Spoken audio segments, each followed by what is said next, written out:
Imagine crouching in a shallow cave of a winepress, the scent of crushed grain thick in the air, the world outside a rhythm of fear, families huddled, flocks gone, fields trampled under the passing of invaders.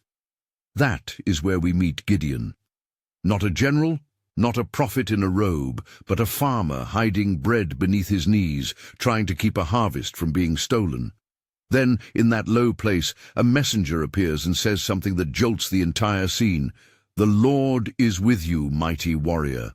How does God turn a trembling, doubtful man into the instrument of a nation's deliverance? How does he take what feels like weakness and make it the stage for his power? This is Gideon's story, an unveiling of God's strange, patient plan to turn human fragility into divine triumph. The backdrop matters. Israel lay crushed under the weight of the Midianite raids. Year after year, seasons were stolen.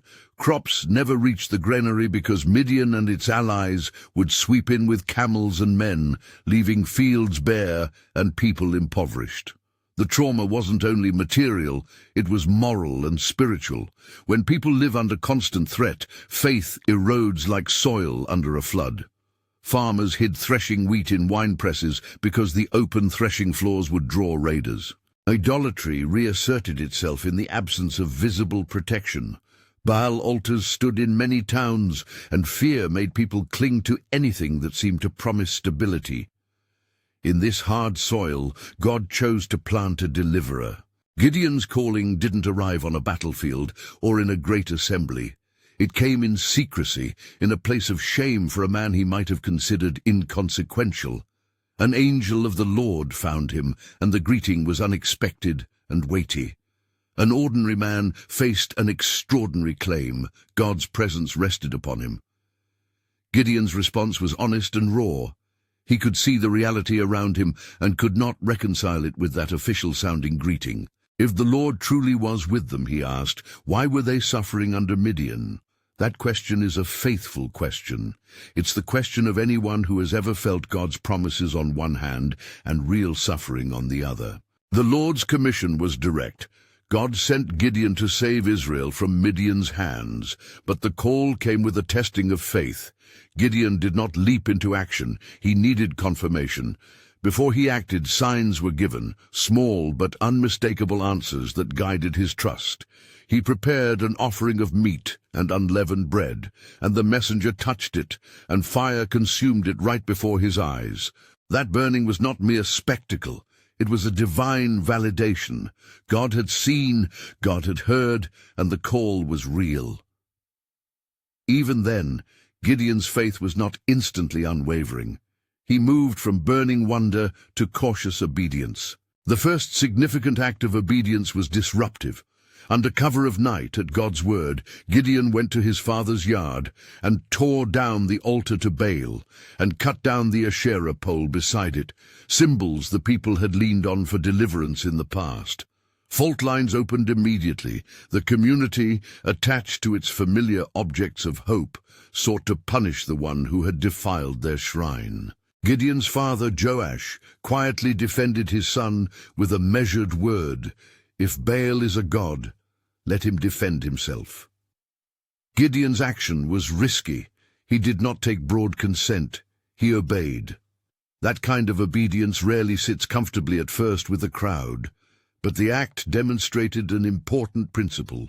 Renewal often begins at the altar, even if tearing down what's false feels like treason to your neighbors. After that sacrificial destruction, Gideon gathered troops. Word spread, and 32,000 men rallied to his standard. Anyone watching might have thought Israel's deliverance was now assured by human strength. Yet God's intent was not to give Israel a victory credited to a well-armed force. The divine purpose was to make sure the triumph would be unmistakably his. So he trimmed the numbers, not to humiliate the army, but to humble the pride that might attach to such a force. First, God invited those who were afraid to return home. Fear can be contagious. It will always skew any victory toward human boasting if it remains in the ranks. Many left, leaving 10,000. Still more was required. Then came the intimate, almost personal test at the water. The men were led to a stream where God chose to reveal hearts in a way a battlefield could not. Some knelt to drink, cupping the water with their hands. Others scooped water to their mouths, with their hands to themselves, and in doing so kept eyes and posture alert. God said, "Those who lap with their hands like a dog, set them aside." The count narrowed dramatically. 300 remained. Nothing about those 300 spoke of conventional military might. In numbers, they were a sliver. In appearance, they were ordinary men with an uncommon obedience. The point was searingly clear. If anyone would declare the victory to God, he would remove the default explanation of superior numbers and armaments. Victory could be traced back to the Lord. This operation that followed was anything but conventional. God's plan for battle made no sense to the rational military mind. Each man received a trumpet and a clay jar. Within the jar was a torch. At night, the army would surround the Midianite camp. At a signal, the jars would be smashed, the torches would burst into the dark, the trumpets would be blown, and the men would shout, "For the Lord and for Gideon." Imagine the scene, a heavy, near impenetrable darkness blanketing a sleeping enemy, then hundreds of sudden lights breaking out like stars flaring in a sudden storm. Clay shavings scattered, torches flamed, and the piercing blasts of trumpets shattered silence. To the Midianites, this eruption of light and noise in the dead of night felt like an ambush of a far larger force, and confusion set in. They turned on one another in the panic. Their commanders fled. The miracle was not simply the breaking jars or the shrill of trumpets. The miracle was God's ability to make an apparently senseless tactic become the instrument of deliverance. The outcome belonged unmistakably to the Lord. As the rout unfolded, Gideon pursued the fleeing leaders, Seba and Zalmunna. The chase was thorough. The enemy scattered, and Gideon captured their leaders, securing a decisive end to the Midianite threat. The people of Israel celebrated.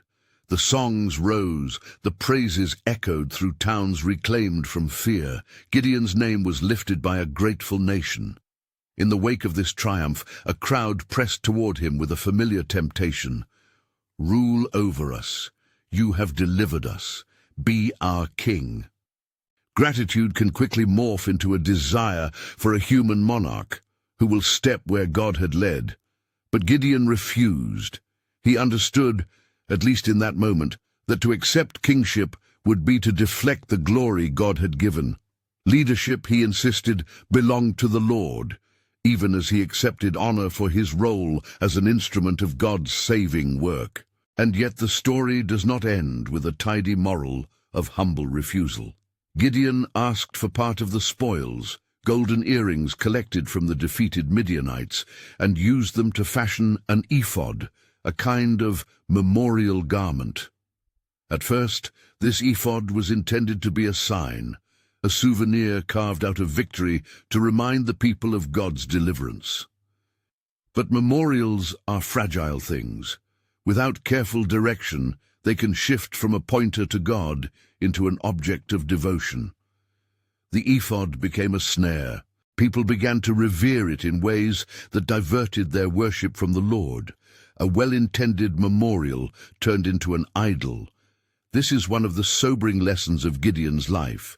Even victories that come from God can be kneaded into self-glorification or misplaced reverence if the people do not keep their focus fixed on God himself rather than on symbols. That misplaced focus had consequences that reached beyond Gideon's life. Abimelech, one of Gideon's sons, a different spirit altogether, sought power for himself. He incited violence, killing his brothers to secure his claim to leadership and establishing a reign marked by ambition and bloodshed. His rule ended tragically. Besieged and wounded, Abimelech asked his armor-bearer to kill him so that it would not be said a woman killed him. His death sealed a brutal lesson. about the legacy of leadership. A deliverer's victory, if not rooted in sustained faithfulness and humility, can become the soil out of which destructive ambition grows. Gideon's triumph saved Israel in that instant. The seeds left unguarded in the years that followed brought division and tragedy. Pause and consider the pattern. God chooses the unlikely. God equips the weak. God orchestrates victory through methods that confound worldly expectations, and yet human choices after the deliverance determine the durability of its fruit. The true miracle of Gideon's story is twofold: God's sovereign ability to raise up deliverance from the most humble places, and the responsibility of God's people to steward that deliverance wisely. These twin truths stand as both encouragement and warning. What does this mean for us, today, in our often noisy and complicated lives? To draw application is not to modernize the biblical events, as if the same military victory will simply replicate in our offices or relationships. Rather, it is to recognize the patterns and let them speak to our hearts. First, the principle that God often works through weakness. If you doubt your own capacity, if you feel like Gideon in a winepress, know that God's choice of you does not depend on your strength. He picks those whose inadequacy will make his power undeniable. This is not a formula promising success. It is a theological comfort. God is free to work as he wills, and he often does so in ways that humble our pride. Second, trust grows through tested obedience. Gideon's faith was not a single leap from doubt to certainty. It was a series of small acts: preparing the offering, obeying the command to tear down the altar, following God into an outlandish military plan that led him deeper into reliance on the Lord. Faith that avoids testing is fragile. When God calls for risky obedience, the call is an invitation into a trust that matures as we step forward. That does not mean we should crave tests for their own sake. Rather, when obedience asks something of us, we should not presume that the cost is proof of failure. God's path often goes through discomfort. Third, humility in leadership matters. Gideon refused an earthly crown because he knew leadership is stewardship before God, not a throne to cement personal authority. This is a timeless correction for any who would lead. Power is given to serve and to point people to God, never to be used as a pedestal for self. When leaders seek titles and permanent monuments to their deeds, they risk diverting the people's worship from God to a human exemplar, or to the monuments themselves. Fourth, beware of memorials turning into idols. The ephod began as a reminder, but reminders can calcify into replacements. Physical objects, buildings, garments, trophies are useful symbols when they direct hearts to God. When those things become ends in themselves, they harden into obstacles. Guard the heart of your community. Keep asking whether the memorial points to God or comforts you by its mere presence. If you find reverence shifting from the Lord to a symbol, it's time to revise what you keep and why. Fifth, legacy is a long game. Gideon's military victory was decisive, but his family's future bore the consequences of choices made in the aftermath. Victory that stops at the moment of celebration can decay into moral drift later. Leaders must think of the generations that follow. Teachings, practices, and the way victory is remembered shape the future. A temporary triumph without sustained devotion can be the seedbed of later tragedy. These applications are not automatic promises that if you act a certain way, God will bless you materially or miraculously every time. That would turn the story into a mechanical recipe for blessing, an approach the text itself resists. Rather, these are invitations to trust when called despite inadequacy, to obey even when the steps make no sense at first glance, to refuse crowns when they would obscure God, to guard memorials from becoming substitutes for worship, and to steward legacy with prudence. Consider for a moment how God's strategies often look foolish. A trumpet at night, a smashed jar, a torch flashed into darkness, none of these appear to be the hallmarks of a calculated military genius. But in God's economy, foolishness becomes the vehicle of glory. That is another comfort for those who feel their plans are insufficient or who face opposition that belittles their methods. The Lord delights in confounding human pride. If your most spiritual or honorable move looks foolish to the world, it may be precisely the way God intends to act, so that the victory will be unmistakably attributed to Him. There are also sober warnings here about unchecked ambition. Abimelech's rise and fall remind us that power seized through violence or cunning rarely produces a good legacy. The wreckage of his reign, fratricide, domestic strife, and a dishonorable death stands in stark contrast to the deliverance God gave through his father. Power divorced from the fear of God becomes corrosive. The same hand that accomplishes good can, if left unguided, produce profound harm. Leaders and followers alike must remain vigilant about the spirit that animates their actions. Now, 2 brief invitations, so this account can keep finding others who need to hear it. If this way of unpacking a Bible story resonates with you, tap like and subscribe to catch more stories unpacked this way. Share it intentionally. Someone you know might be hiding in a winepress of fear right now, needing the courage to obey. Before we close, let the practical unfold in a few concrete ways. If you sense God's call in your life but feel inadequate, begin with small obedience. Small acts produce growth. If God asks you to remove a modern altar, a habit, a comfort, a relationship that anchors your hope more than God, do it without waiting for a consensus. Sacrificial obedience often precedes a fresh work of God. If you lead, ask routinely whether your leadership points people to God or to you. Re-examine the memorials in your life and your community. Are they reminders that cultivate gratitude toward God, or have they become talismans that demand devotion? Finally, think long-term about legacy. Teach what you hope will survive you, not just what will secure immediate applause. As we wrap, return to the image of Gideon in the winepress, small, hidden, hesitant, and the transformation that followed. The story does not flatter human strength, nor does it make promises of guaranteed outcomes. Instead, it holds up a divine pattern. God can use what is weak to demonstrate His power. He calls for humility and for obedience that risks everything. He warns us about memorials that can displace devotion, and He reminds us that what we leave behind matters.